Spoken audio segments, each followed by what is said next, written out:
Tadi saya katakan, kebenaran jarang berpihak kepada si miskin dan si lemah. Hukum sering tidak berpihak kepada si miskin dan si lemah. Tengoklah sekarang. Kalau orang besar punya banyak uang, dapat masalah, tim pembelanya itu antri. Tim, bukan lagi 1-2 orang, tim. Paling sedikit 3 orang. Tapi ketika si miskin dan si lemah terpuruk di sudut kehidupan, hak-hak asasinya diinjak-injak, siapa yang mau peduli? Masih segar dalam ingatan kita nasib yang menimpa Marsina, Sengkon dan Karta, wartawan Udin, koran Bernas. Itu sekadar yang naik ke permukaan. Entah berapa puluh Marsinah di Republik ini. Entah berapa banyak Sengkon dan Karta di negeri ini. Entah berapa banyak Udin Bernas di bumi tercinta ini. Sehingga orang sering mengeluh, banyak pengadilan tapi sulit mencari keadilan. Hukum berpihak kepada yang terkenal, kuasa dan punya uang. Law enforcement tersendat-sendat. Kalau sudah orang beruang, ternama, punya masalah, antri yang bela. Rame-rame kur menyanyikan lagu, maju tak gentar, membela yang bayar. Sementara si lemah, si miskin, terseok-seok mencari keadilan. Merintih ketika hak asasinya diinjak-injak. Dan tidak tersentuh sama sekali. Sebagai refleksi dari itu, jangan heran kalau lalu muncul street justice, pengadilan jalanan, maling motor tangkap, bakar. Refleksi dari ketidakpuasan rakyat melihat hukum selama ini, di mana rakyat menyaksikan dengan mata telanjang kalau orang kecil berbuat salah, hukum cepat-cepat ditegakkan. Jikalau yang besar salah, orang diam pura-pura tidak mengerti. Di situ tumbuhnya luka rasa keadilan. Karena hukum begitu berpihak. Di kalangan elit di atas sering terjadi bargaining untuk kepentingan pribadi mereka. Dengan label atas nama rakyat. Mewakili rakyat, demi rakyat, untuk rakyat. Rakyat sendiri nggak pernah tahu kalau di atas namakan. Nyaris rakyat kita lebih sering jadi address, orang numpang alamat. Karena terjadi bargaining position untuk saling menutupi aib dan koreng masing-masing. Masing-masing memegang kartu truf. Kamu bongkar, saya bongkar. Kamu ngomong, saya ngomong. Maka upaya menegakkan hukum jadi semakin terseok-seok adanya. Saudara-saudara sebangsa, setanah air, dan seiman yang tercinta. Keberpihakan kepada orang yang lemah dan tidak berdaya. Bukan karena kita kepengen jadi hero, tidak. Ini bagian dari ibadah. Bagian dari ibadah. Of course, lebih nikmat berpihak kepada kekuasaan memang. Numpang mujur, ikut nimbrung. Kekuasaan itu gula. Tentu saja banyak semut di sekitarnya. Harta juga manis. Banyak gula di sekelilingnya. Sampai-sampai ada pepatah Arab mengatakan, Innad darahima fil amakini kulliha taksur rijala mahabatan wa jalala. Uang dan kekuasaan itu di mana-mana bikin gagah orang yang memilikinya. Bikin hebat orang yang menguasainya. Orang yang punya uang dengan yang tidak punya uang, janganlah gaya hidupnya, gaya jalannya saja lain. Yang kecil-kecilan sajalah.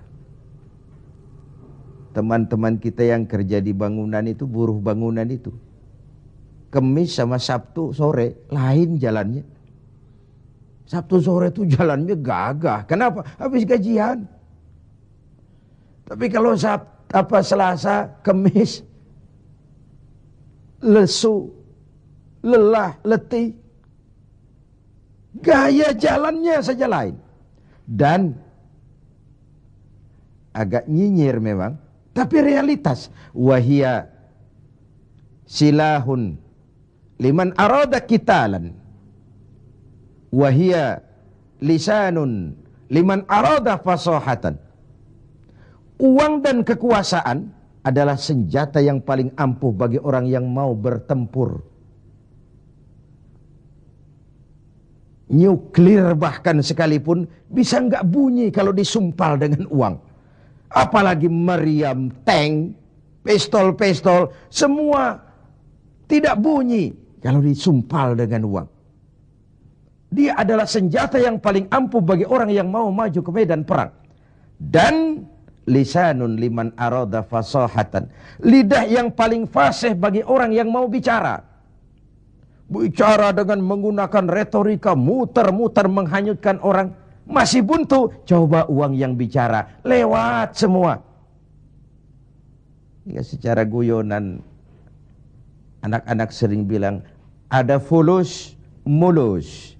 Tidak ada fulus, manfus. Pepatah Arab Indonesia.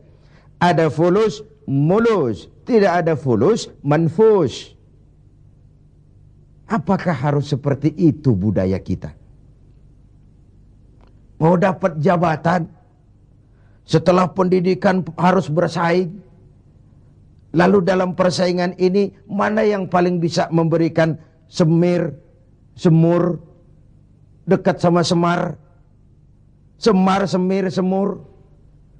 Logikanya apa? Kalau orang meraih jabatan karena banyak mengeluarkan uang dan berani, tentu dia sudah berhitung. Aha, 3 bulan pun pulang modal ini.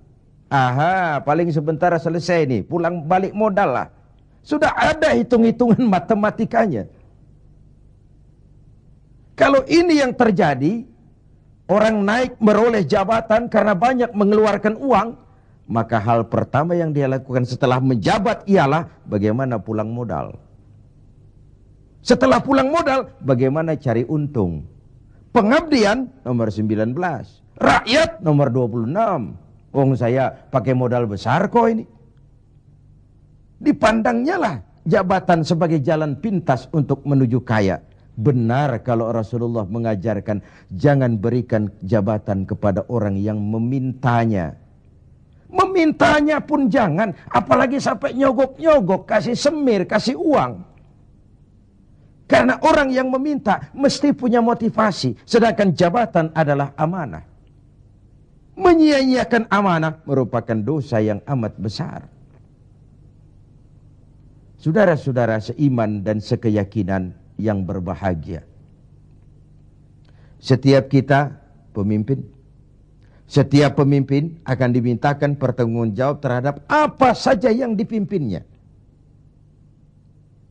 Suami pemimpin di rumah tangganya. Ibu pemimpin bagi anak-anaknya.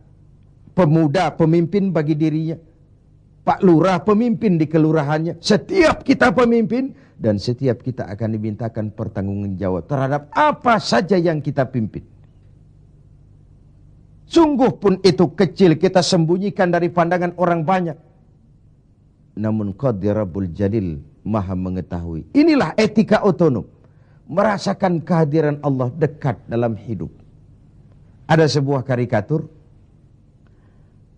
Kiai, seorang kiai punya murid santri 40 orang. Dari 40 orang ini ada 1 orang yang mendapat perhatian agak istimewa dari kiainya. Santri-santri yang lain protes. Kiai, kami ini semua kan santrinya kiai. Kami ngaji sama kiai. Kenapa yang 1 itu perhatiannya dilebihkan dari kami? Apa kekurangan kami? Senyum kiai kita ini. Lalu bilang, oke. Kalau kau mau tahu, besok pagi kumpul di sini jam 10. Esoknya jam 10 kumpul 40 santri ini, termasuk yang dapat perhatian istimewa tadi. Anak-anakku, kata Kiai, hari ini saya ingin memberikan pelajaran kepada kalian semua. Masing-masing kalian aku berikan seekor anak ayam dan sebilah pisau. Bertebaranlah kalian dengan anak ayam seekor dan sebilah pisau ini. Cari tempat yang tidak ada yang lihat. Sembelih ayam itu di situ.